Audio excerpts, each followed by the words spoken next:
Per me far parte del mondo del volontariato significa realizzare concretamente un moto interiore diciamo, di fare qualcosa di concreto per gli altri a livello gratuito e diciamo mossi. La motivazione principale è il servizio, l'amore per gli altri. Cioè, beh, significa centri per l'esercizio del metodo dell'educazione attiva e si basano su 10 principi che diciamo si possono riassumere nel rispetto e questo, ecco, questi principi li vedo realizzati anche nella comunità di accoglienza dove opera il CEMEA Veneto.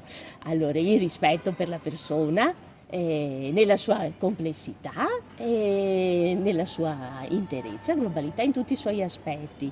Il dialogo, la cura, il creare delle situazioni accoglienti e soprattutto far passare l'educazione attraverso l'attività, il fare, per cui il gioco, le animazioni, i laboratori sono tutti diciamo canali educativi. Viene puntata l'attenzione sulla crescita della persona, sul senso di responsabilità, di condivisione, sulla libertà di espressione, appunto sì, nel senso di responsabilità.